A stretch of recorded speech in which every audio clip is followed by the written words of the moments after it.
While everyone is just getting settled, I want to do a huge shout out to everyone for coming by today, specifically Culture Amp for giving us the space. So thank you, Culture Amp.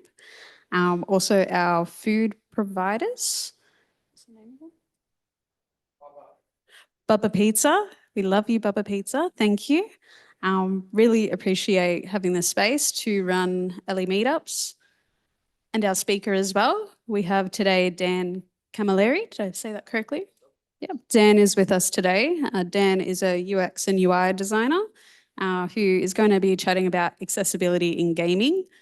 I'm very excited to learn more about this because it's a bit of a grey area for me. Well, I don't know much about accessibility in gaming, so super keen to hear more. Before I begin, toilets as well are down there. I should say I'm Simone. I forgot that part. I'm Simone. I'm new in helping with organising early meetups, so super rapt to be here. And with that, I might just say, yeah, let's get started. Thank you very much. Oh, and thank you for those joining online as well. Really happy to have you here. Okay, assuming everyone can hear me okay, microphone works. Thanks so much for having me out tonight. As Simone said, my name's Dan, and I'm here to talk about accessibility in game development. So just a little bit on myself, a bit of my history. I started off my career working with Flash, making websites and CD-ROMs. That moved into graphic design, just working on print material and marketing material. But the goal was always to get work in games and work on games. Essentially, once I found out there was actually an industry in Melbourne, that was my target. So I started contracting with smaller studios, smaller jobs. Slowly this built up job by job. By now I've worked with 9 studios through Melbourne, like Electronic Arts, Firemonkeys, League of Geeks, Hipster Whale, and SMG. I've shipped 7 games, 7.5 if you count the games that hit early access and never quite release. The games mine you probably would have known of is The Sims, but only The Sims on mobile, so don't get too excited. Other notable games were Moving Out, which was with SMG Studio, one of my favorite games to work on, and it was awarded Game of the Year 2020 by the Australian Game Developer Awards. Now, this is my first time doing a presentation like this, so I'm told I have to show a cute dog. So here's my boy, his name's Brussel. Thank you. Now, just to give a brief history on accessibility in game development. So the games industry is not that young, but I feel like it's only really started to mature more recently. You think of when we were younger, the Nintendo, the PlayStation, these things were a toy, something you'd give to your kids and just a form of entertainment. Where now, like since the 2000s, it hit the mainstream. You've got your Call of Duties, massive franchises. Gaming is now an industry that rivals, if not exceeds, the movie industry. So mainstream appeal means also a much broader audience. So slowly developers had to consider that there was a wider range of people wanting to purchase their product and interact with their product than there was before. So as such, it feels like accessibility was only starting to be considered around 15 years ago. And that push started probably in a very similar way to the web and app industry. It was just ground roots effort by passionate developers who saw people being excluded and tried to consider how their product can be designed around the needs of different individuals. So they tried to formulate some standards. The game accessibility guidelines were developed slowly through the 2000s and then published in 2012. This was a big step for accessibility in the games industry, but even today, they aren't a set of rigid standards. It's more like guidelines that have been published for developers to reference and use more as a shining star to move towards. It's nothing like the WCAG standards that are prevalent in web and apps. So game development is painfully slow and extremely expensive, especially in AAA. So when decisions are being made, when projects are being plotted out, iterating is incredibly difficult. So trying to implement accessibility into a project midway or late into a project becomes almost impossible when it's snuffed out by other priorities. So as accessibility was being picked up, it was often the smaller studios, it was the indie studios who led the charge for accessibility.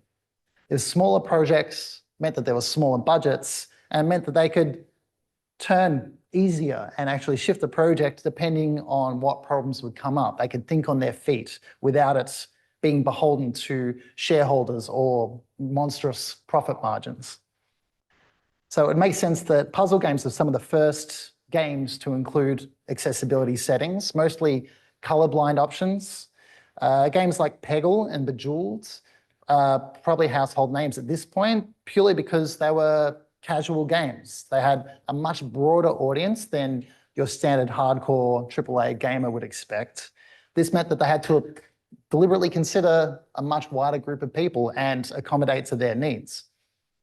So Peggle was a big one to implement a colorblind filter, but then Bejeweled was just designing their game around just colorblind requirements. You can see it makes sense being a match type game. It's not just matching objects by color, but also by shape. And this touches on an accessibility principle that I'll talk about later, which is communicating important information through multiple channels.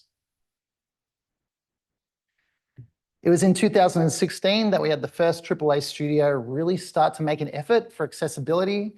This was Naughty Dog with their game Uncharted 4. So they got a lot of press because there hadn't really been any other games with a suite of options for accessibility like this. It was offering modes for camera assistance, so the camera would automatically pan to objects of interest, and if you were being targeted in the middle of combat, it would help and steer the camera in the right direction for you. QuickTime events were pretty prevalent in games at this point. So this is one of the earlier games to give you options to either tone them down or just turn them off completely for people who just didn't have the dexterity to do quick reactive mashing actions with the gamepad. They offered alternate ways to control the game outside of just relying on precision with two analog sticks. And they also offered a suite of color and contrast filters that were quite impressive for the time, offering people who were vision impaired or with weren't able to make out contrasts very clearly, a suite that would completely change the color of the whole game. So enemies were bright red, friendlies were bright blue, and the rest of the world was desaturated, meaning there was no way to misinterpret the information that the game was sending in.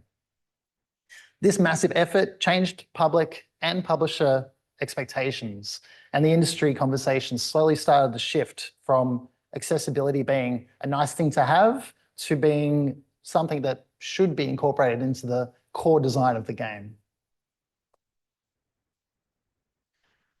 As we continue, these days we're getting both publishers, platforms, and game engines supporting accessibility and making it, in a way, even more accessible to studios to be able to implement accessibility features into their games.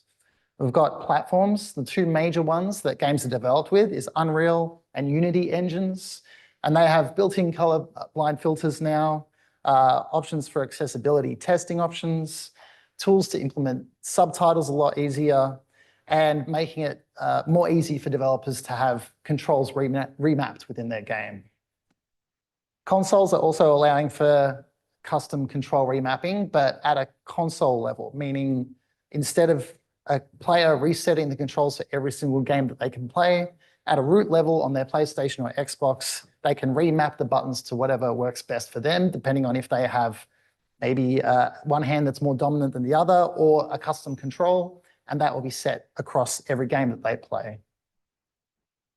So again, there are no WCAG standards in the games industry as of yet, but it feels like public perception is swaying in our favor, because if a AAA game or even an indie game is released without a certain set of accessibility options, they generally get bad press for it, and that leads to bad sales. So it's quite clear why accessibility, the need for it in games, is stronger than ever, and it's only going to increase.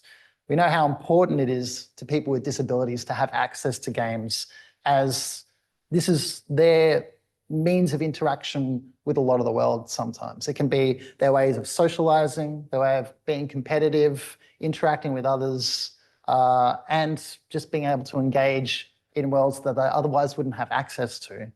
For us, it's a hobby, but for them, it can be an escape. So not considering their needs when we design our games and our worlds shuts out the experience to the people who might need it the most. Though another thing to consider is not just people with disabilities who we should be considering. It's the general age of the gaming population that is not getting any younger. We think about all of us who grew up with a Nintendo 64 or a PlayStation. Most of us are in our 40s now, and we're not about to stop playing games just because we've gotten a bit older.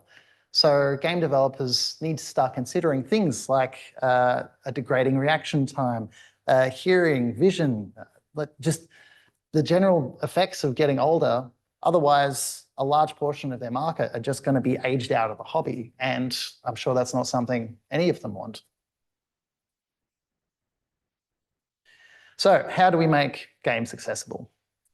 Well, there is an organization in the States called the Able Gamers Association. They've been operating since 2004, and they've been advocating for accessibility standards. They've been consulting with indie and AAA studios and regularly presenting at big events like Penny Arcade Expo and Game Developers Conference, really being a shining champion of accessibility in the space.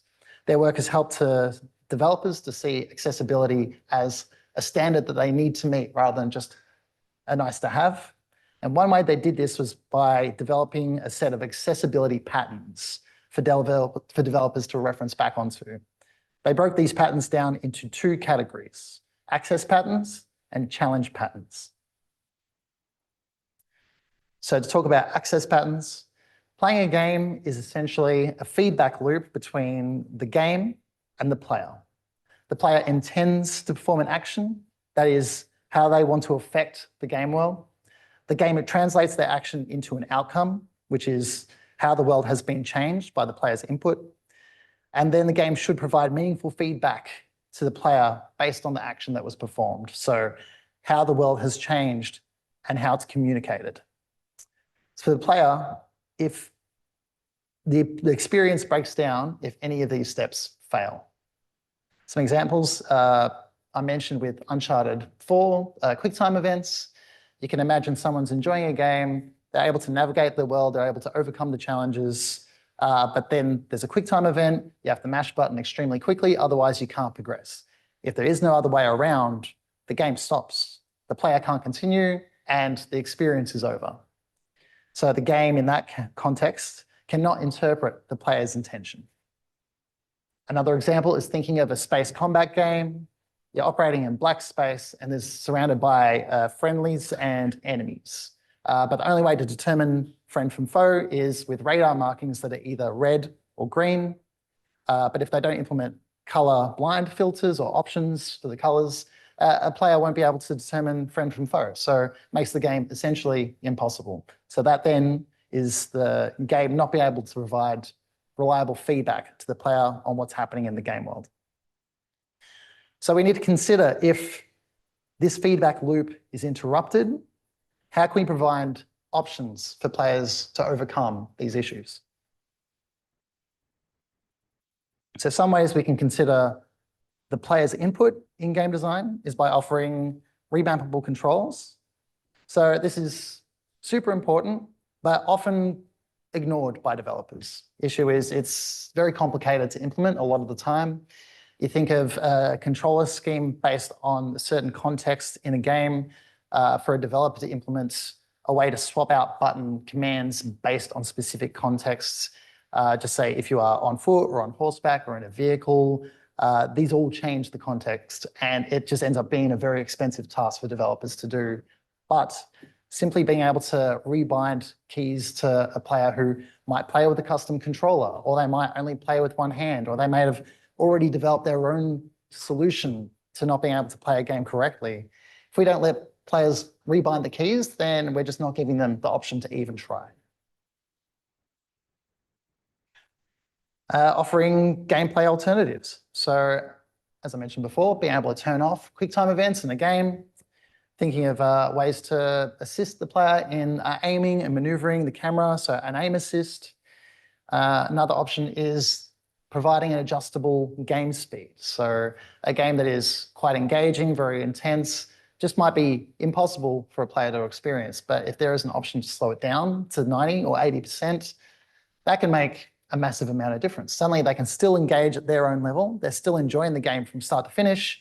It's just not as overwhelming, and it's a relatively simple thing for a developer to implement.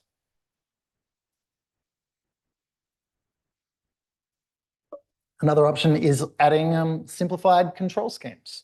So this is different to remapping controls. It's about considering if there are complicated inputs or very specific things that your game does that are extremely demanding, and then asking whether that is part of the core experience that you're delivering with your game or not. A good example is Street Fighter 6. So a lot of us are familiar with Street Fighter. We grew up seeing arcades and fish and chip shops. Your standard setup of a stick, 6 buttons, but they're quite complicated inputs. If you want to do a special move, it's a quarter circle motion with a stick and a button. It's a high dexterity action, but that's not all fighting games are. It's about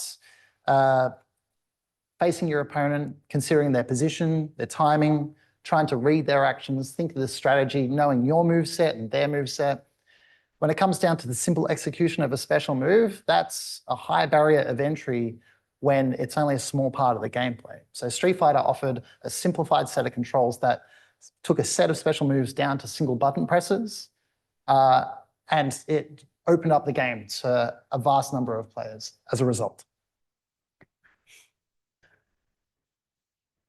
Other ways to consider is, as I mentioned, presenting information through multiple channels. Easiest way is through the UI. So considering if there's something that's being communicated just by color, try to add other visual elements to it. So an icon or a shape.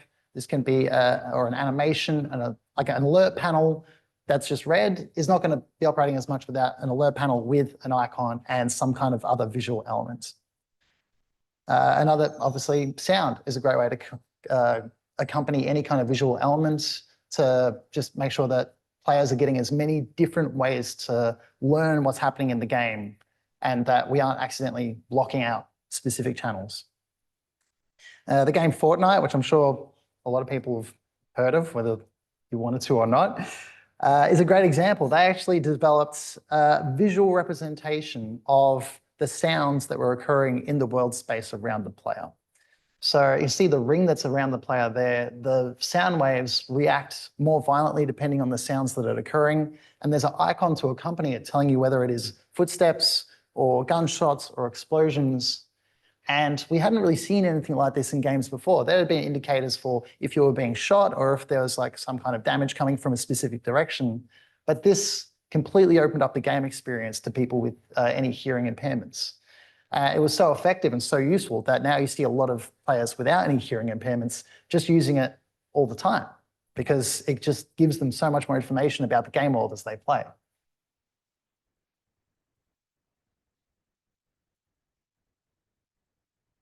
Another option is considering the user interface, making it scalable or modular.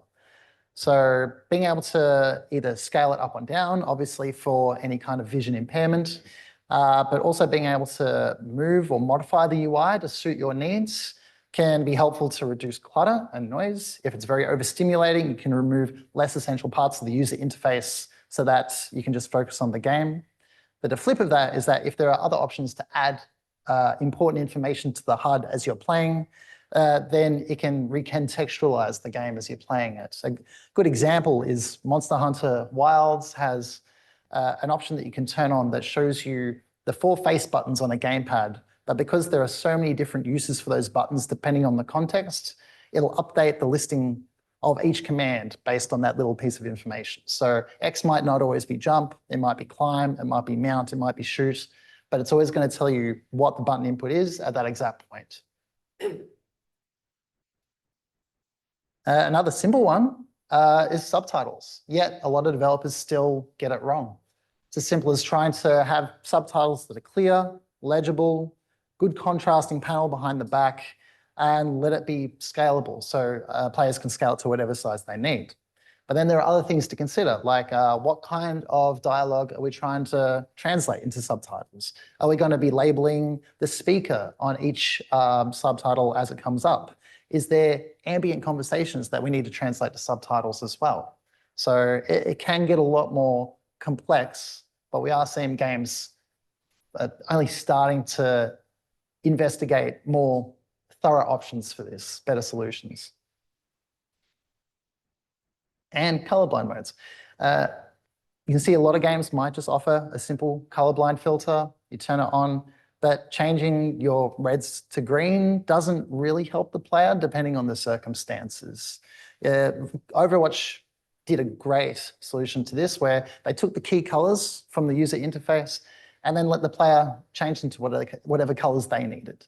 This meant that they were setting it to whatever colors worked for them best in their own spectrum, but also gave them a clear connection to the decision. So when they're seeing, just say, a bright magenta color coming up, they understand personally what that color means. And again, like a lot of accessibility, I think it's just about giving the players choice on how they want to experience the game.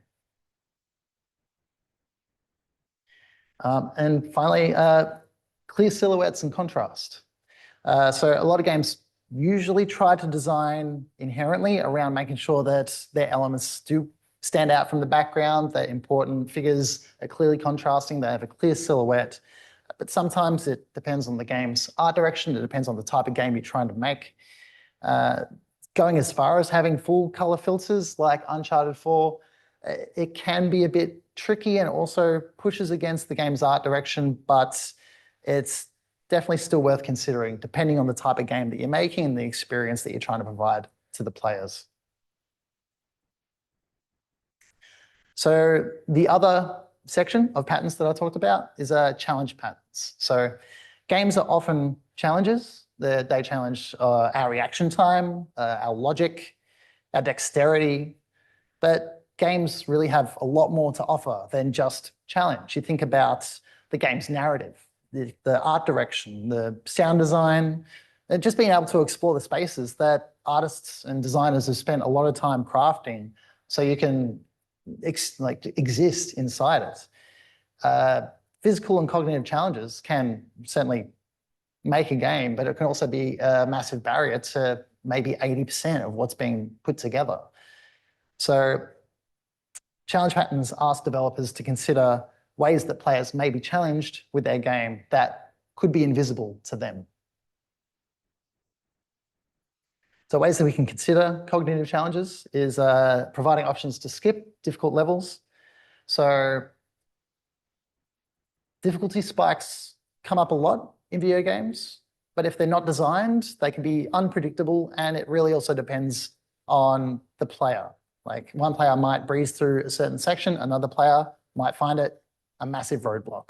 So if a game designs 90% of their content behind a difficulty spike, that's the game unplayable for a lot of players. So simply being able to recognize that there is an issue, recognize that there is some kind of stoppage in the game's progress, and offering just simply, do you want to skip to the next level?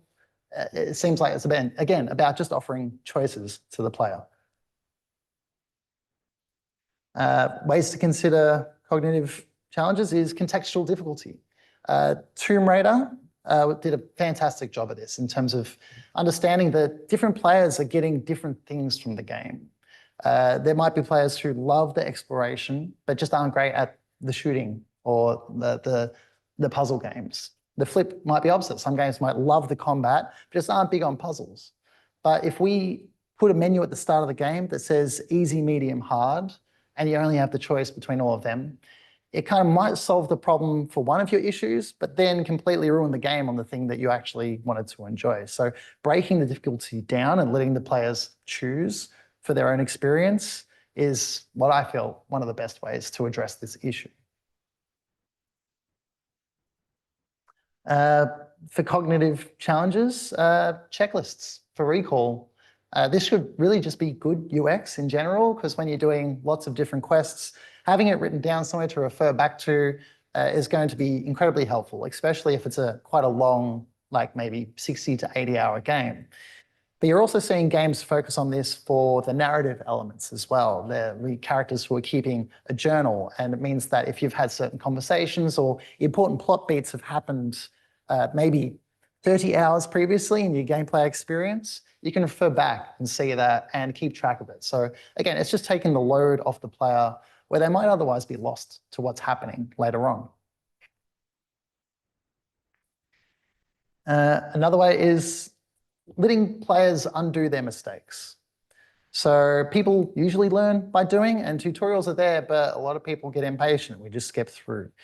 So we just want to make sure we can design games where players are not accidentally painting themselves into a corner and locking themselves into failure states.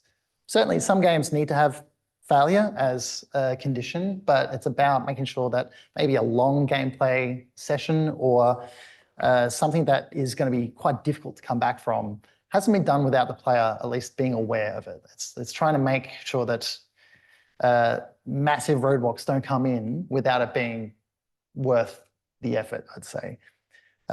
Thinking of like building games or games that have storefronts where you're like purchasing items, placing down items, there's usually some kind of economy. Armored Core 6 was a great example where it's like a mech combat game, you're building weapons and parts, putting it together, going out into battle. But I noticed that they didn't have any penalty for selling parts back to the store. You got the same price back that you bought the item for. This meant that it encouraged creativity, it encouraged experimentation, where another game may have penalized you for selling parts, and slowly the economy would have whittled down and you would have backed yourself into a corner while not experiencing a lot of what the game had to offer. So that's just one small example. Another thing is just offering alternate ways to play the game. So you can consider a game like No Man's Sky. It's a massively vast space exploration game. It's a survival game. There's combat, there's building, there's settlements, there's communities, there's crafting. So while the survival element is just one small part of the whole game, it also means if you aren't good at the survival element or you just don't really want to have to invest your time into that, all these other in-depth and amazing features are just blocked off to you. You just won't be interested. So offering just different modes to play the game means that you can still open your content up to all players, offering a creative mode where no resources cost anything and you can just build freely. Means that it's a completely different gameplay experience to the player who wants to be stressed and under duress and trying to see if they can survive another night. Same thing with horror games. I've gone forward, sorry. Horror games. So there's a game called Soma, incredible narrative experience. It's telling an incredible story, but it's also a horror game. So there tend to be these zombies who just keep killing you and it's a pain in the ass for a lot of players. So they added after the fact a no death mode, a story mode. So you could play through, the zombies are still there, but they're not going to affect you and they're not going to hold back your progress. And it's still a scary game. It's still an incredible experience, but you just haven't got needless gameplay experiences in the way. Like it is fun for a lot of players, but if that's in the way for you, you can now experience everything the game has to offer. So when you think about it, regardless of people's disabilities, it seems like a shame to spend years making a game. It can be like 2 to 4 years working on a single project. You finally like ship it, which is a miracle in itself. You get it out to customers, and then you accidentally wall off a lot of your market from experiencing a large portion of your game. That just seems like a shame as well, whether it's an accessibility issue or not. But it's more about just trying to understand that players may want more from your game than just a challenge.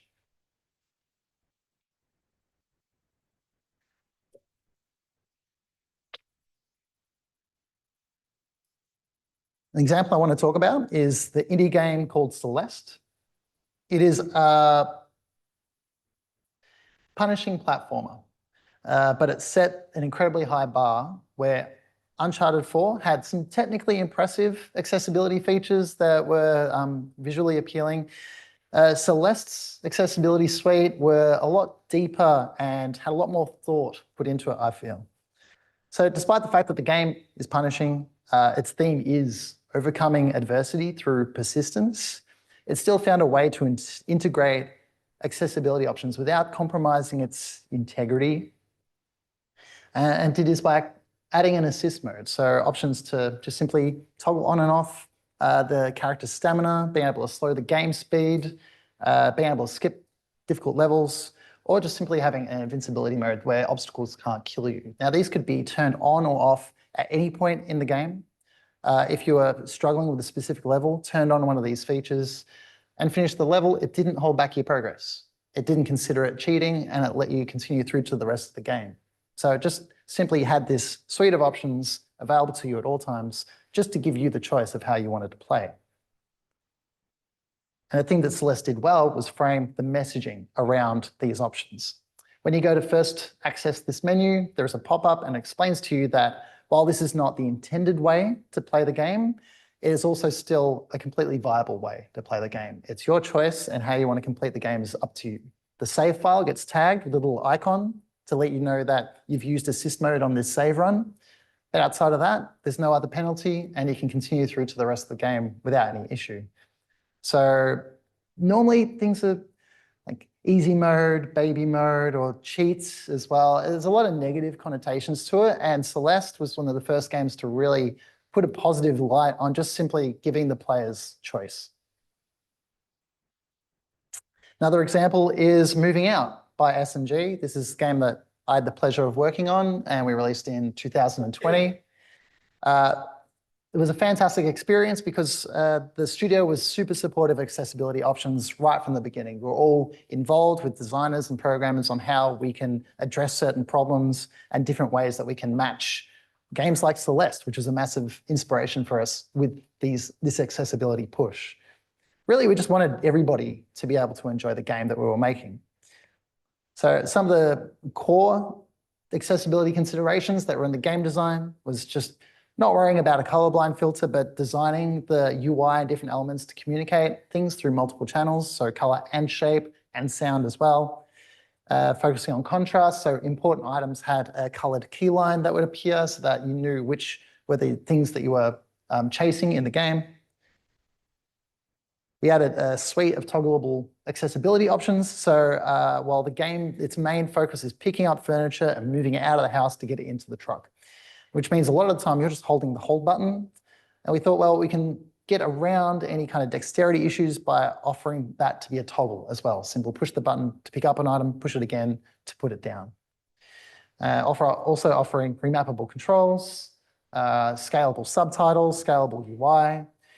And we also added an option for dyslexic font. So people with dyslexia can read the text a lot easier.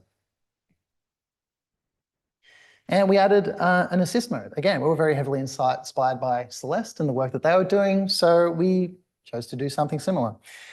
Range of options to reducing the time limits for the challenges in the game, reducing the number of objects, both to cut down on clutter and also challenge.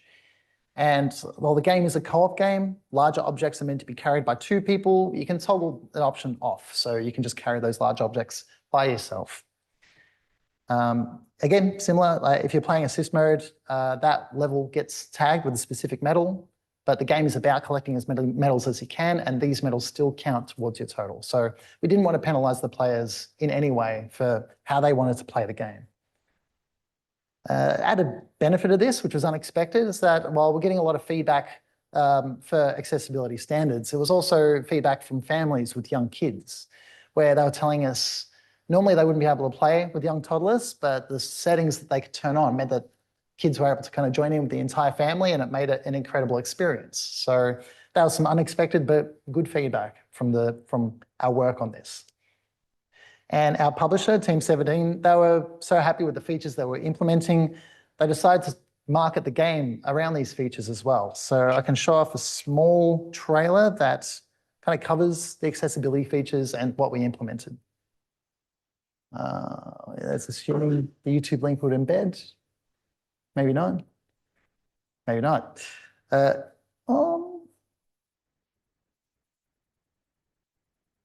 So something's happening.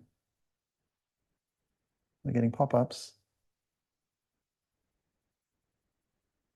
It's opened a new window. I'm going to say no. Okay. It's a lovely trailer. You're just going to have to imagine it, unfortunately. But it kind of just visualizes a lot of things that I just talked about. And the game's really cute, so it's a pity you don't get to see it.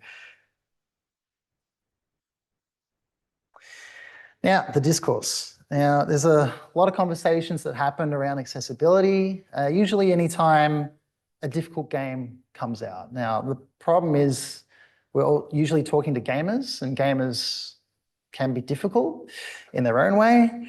But it's also that they see games as a skill issue. It's something that you're there to master, something you're there to get good at. So the misconception is that accessibility options dilute that experience, that it's making it that you're cheating. It's just bringing everyone down to the same level. And if everyone can cheat, then nobody can excel. It's also difficult when you've got games where difficulty is the point. Japanese developer From Software made a series called Dark Souls, which kind of restated the thesis on games being difficult and why they should be. But also just a few months ago, Adelaide developer Team Cherry released a game called Silksong. It's been anticipated for years and it's finally come out. Everybody is loving it, but now the discussion is about it being too difficult because they don't have any other options to lower the difficulty or change any of the options in the game. The problem is that nobody wants an easy mode to be added to these games, but accessibility is not about diluting the game experience. It's not just easy mode. It's about providing players with options and they can choose how to interact with the game on their own terms.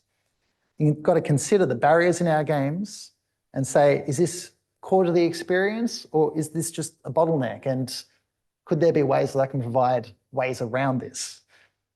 Personally, as I mentioned, like the Dark Souls franchise before, it is my favorite game series. But while I understand the passion towards the creator's intent, I also disagree with arguments against adding accessibility. I think that letting players choose the experience for themselves doesn't dilute the experience for anybody else. Okay, dog break.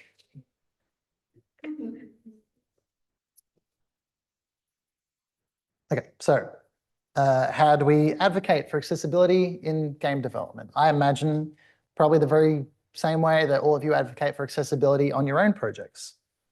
You fight for it.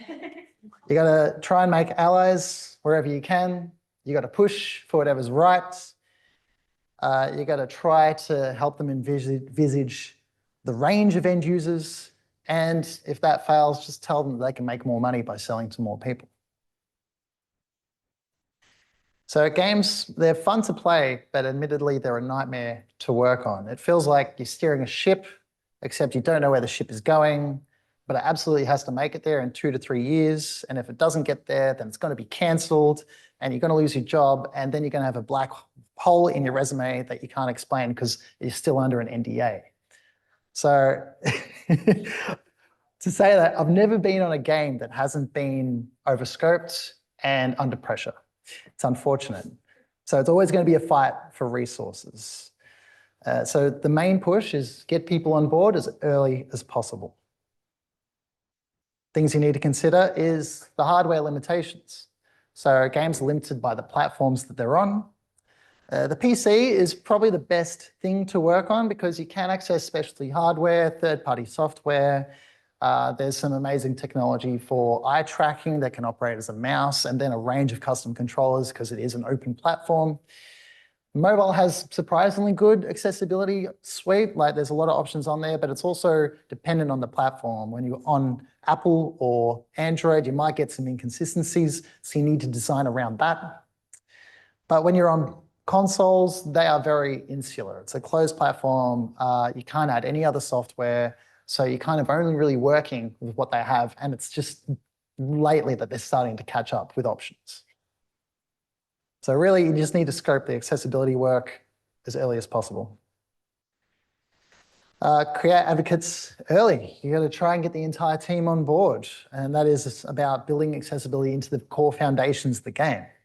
If these things are put off till later, then game dev means crunch and any features which aren't already on the table are just going to get cut. And it's a sad reality of the industry.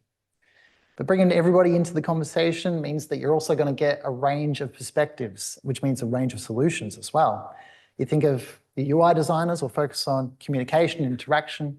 Your engineers could think about technical solutions to problems that maybe the more code-savvy person might not consider. And the game designer is going to be focusing on narrative or gameplay solutions, ways that they can try to make sure the experience is broad enough for all players.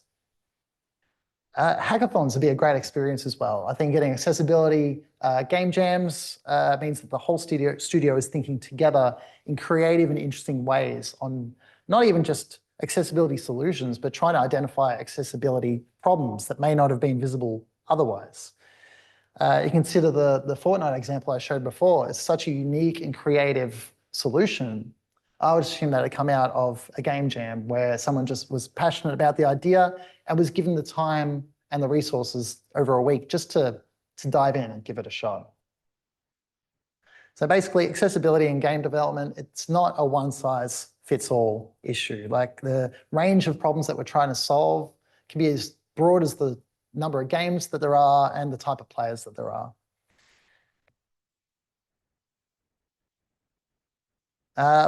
What options are there in terms of support? There are accessibility organizations that we can reach out to. Orgs like Able Gamers, who have been a lot of my reference for this talk because they've done a lot of work in terms of establishing standards. But they also do consultation. They allow access to panels of disabled gamers who can test and provide feedback. And sometimes you get quality assurance organizations like Playtest Cloud to cover accessibility options as well in their audits. Locally, there's the IGDA Special Interest Group, Australian-based group of volunteers, been operating since 2003, and they offer similar deal, consulting, advice, but for local developers as well. So developers who are trying to work on a budget.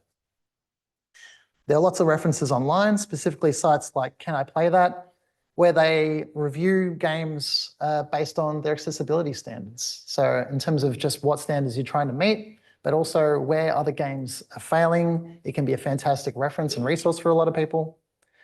And also the Microsoft Game Accessibility Testing Service is going quite in depth on the platform in terms of providing consulting, auditing, documenting standards, but it is platform specific as well. So while the documentation is available for a lot of developers, you're only really getting the assistance if you're publishing on an Xbox platform. So really it's to say you don't need a big budget to consider accessibility into your game. You just need to be open to doing research, checking online resources, and starting early. So more of those online resources. The biggest one, obviously, Game Accessibility Guidelines. They were the original and the best. Published in 2012 and continually updated. Xbox Accessibility Guidelines, published online, free to access for everybody, but their information can be platform specific. And accessible.games, which is the documentation that I've been referencing for the access patterns that I've been talking about tonight. That's it. Thank you very much.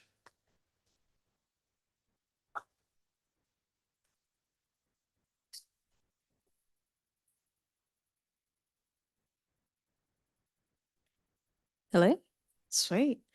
Dan, that was wild. Thank you. That's what an interesting insight into the gaming industry. I've learned a lot and I really appreciate you taking the time to create that pack and sharing it with all of us. I'm sure I'm not the only one, but I've definitely got a few games I want to check out now. We're happy to move into a bit of Q&A now.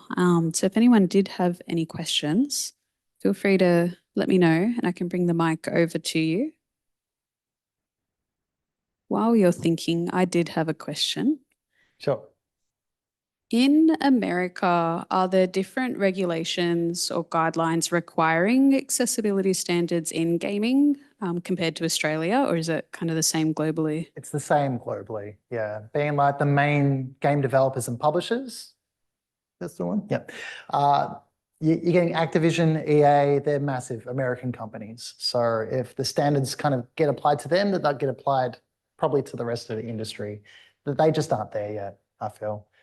I think I know a little bit about this. I know there are some standards which European accessibility standards are being applied, and there was a bit of concern about the terminology being vague. This applies to technology, but does this apply to games? The consensus is not strictly. I think there's still kind of a gray area for it. So game developers are considering it like, you know, we won't do it until we're forced to do it, unfortunately. But I think it's probably not far.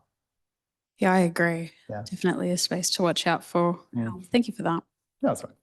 We have a question. Come over and hand over the mic. Thanks for the talk. That was great. I'm curious, based on your experience in moving out and implementing some of these accessibility features into a game yourself, in the standard frameworks and libraries that people use to build games, you mentioned things like Unity and stuff like that. Are there good standard tools for implementing accessibility features, or were you having to implement these kinds of features pretty much from scratch? All from scratch, yeah. More recently, Unity and Unreal are offering some accessibility tools, but definitely you're doing a lot of it yourself. You're chasing up third-party options, which can be integrated relatively easily. But in terms of like colorblind filters, in terms of remapping controls, you're doing a lot of the heavy lifting yourself. So you have to really care about what you're doing when trying to implement the stuff. Yeah. Should we run with it?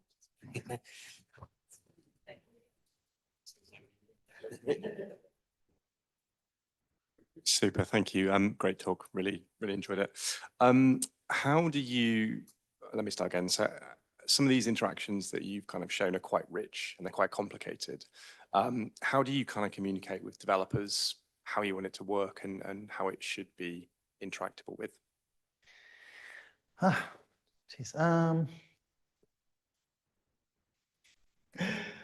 Just over time, I guess. They create a broad design document. Designing games is often just spreadsheets anyway, spreadsheets and Google Docs. So in the same way that you're kind of figuring out game mechanics through walls of text and crude diagrams, you'll consider accessibility standards in the same way. Some things are like they're just simple standards in terms of just the designer should have an understanding of what colors are going to be more susceptible to colorblind issues. And again, you just try to design around that with multiple channels. But then outside of that, yeah, the documentation, the accessible.games documentation has lots of examples and lots of diagrams that can be helpful. So you can see a visual example of this is the issue, even if we haven't got it in our game yet, which is another thing that's difficult with game dev, where it's not really often until halfway through the development process so you kind of know what the game is. So you're almost trying to fight for what solutions to problems that don't exist yet. But again, as long as you've got people on board from the beginning and they understand what the issues of accessibility are, then they can recognize the problems as they're putting their own designs and their own ideas together. But again, it's just with game development as well, regular testing, play testing very early on to validate designs and validate gameplay ideas. Same thing for accessibility standards. Cool, thank you. Thank you.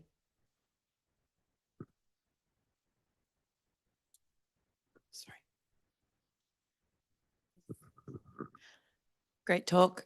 I have that set of cards at home. Yeah, they're great. The Apex cards.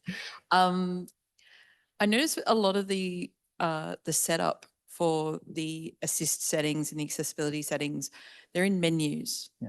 And so a person has to make a decision to go to those menus and explore those menus and understand, you know, what the options are and to go and set them and use them. How do you and I think the issue that I find is if you put something in a menu, often people just don't go there. Okay. So how do you think we can go about making these things more discoverable and making them part of the base game experience or prompting them in the game experience so that people understand that there's things over here that you might not know, but you might benefit from? I see a lot of games now that they have, if they have an accessibility screen, then they'll incorporate it into the startup. So the first time you play the game, it'll check for your display settings, your sound settings, and then it'll present the accessibility screen. So the third thing before you even start the game is checking about, are there any unique needs that you need to try and factor into the game? And it's great to see that. I think the other way is to try and have the game designed to recognize issues if they're coming up, specifically around difficulty. So if someone's failing a level over and over, depending on the type of game, but like you'll see some games actually flag like, hey, there are difficulty settings. Do you want to adjust? Sometimes that can be intrusive, but other times it's just about surfacing the options to the player. Yeah. Thank you. Yo, great talk. When you are working for on moving out and you're putting in designing all these accessibility features, how did you go about testing them with your target audience to see how effective these features were? We had what we're doing fortnightly user testing just for gameplay elements. But for accessibility, we're able to lean on Team 17, who is our publisher. Essentially, we could send a build over to them and they would have access to an accessibility tester. So we can get our game validated, make sure that the features were actually meeting the needs of our players. And it was through playtesting that we discovered that holding the button the entire time to hold an object was probably not the best option for everybody. The other options pretty kind of clear to implement, like just scaling text, making sure that UI can be scaled as well. But that was one of the things that we only discovered through our publishers' testing. Thank you. Thank you.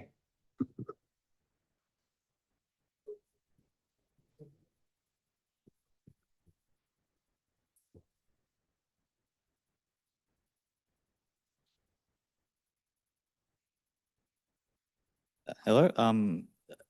I found some players, they can be uncomfortable with certain themes in the game. And this can make some players really distressed.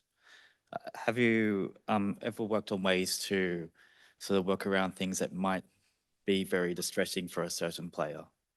I haven't personally, no. I see some games with disclaimers in terms of the content that they have, but I also feel like a lot of games, if they're putting that content in, then it's either very core to the experience or they don't care, sadly, which is unfortunate. I can think of like arachnophobia filters, which are in a lot of games now. I know it's probably not quite to what you're talking about, but at least understands that people have a strong visceral reaction to seeing spiders. So you can turn off an option and now they're just cute green blobs and suddenly like the game's a lot more accessible to those people. So in terms of more sensitive content, I haven't seen a lot of games dealing with that yet. Good. Thank you. No worries.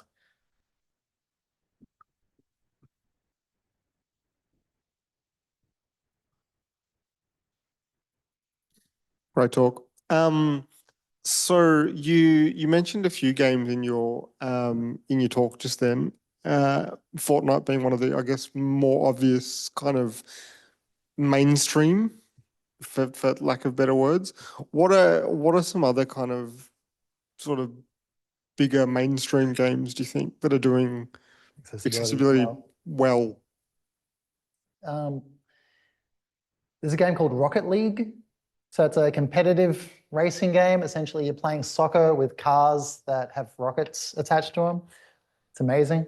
But they had an incredible range of customizable controls where it should be just played with a gamepad, but I've heard that players have customized it where they can play it with just a mouse if they need to, so one-handed. I think they got some good feedback on their accessibility suite and then just kept adding accessibility options to it. Apart from Celeste, you see a lot of the big AAA games now meeting like a pretty good standard for accessibility, like your Tomb Raider series, your Assassin's Creeds, those big Ubisoft games generally have quite good accessibility options in terms of customizing controls, adjusting the HUD. And with games of that scale, it's almost a standard now where you see, as I mentioned before, the accessibility menu coming up before you even start the game. But no other games coming to mind that are really leading the charge, although it's also that I feel like a lot of games have now kind of rose up to meet the standard. Thanks. No worries.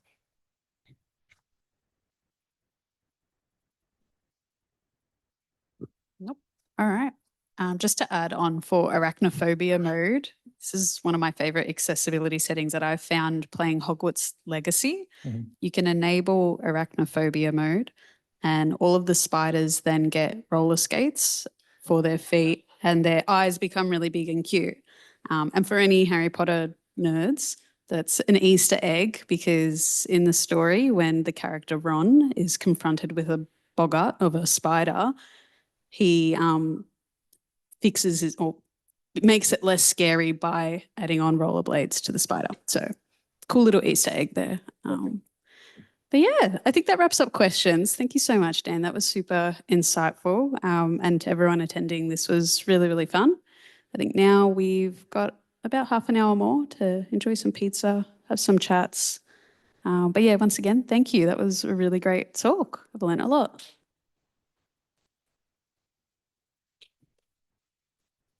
And I think just before we sign off for the night, thanks again to Culture Amp for hosting us today. It was pretty cool space. So thank you very much for having us.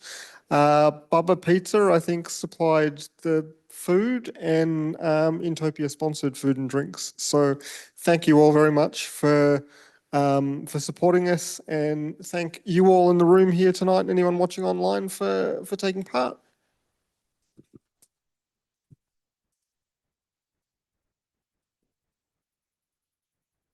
Well done.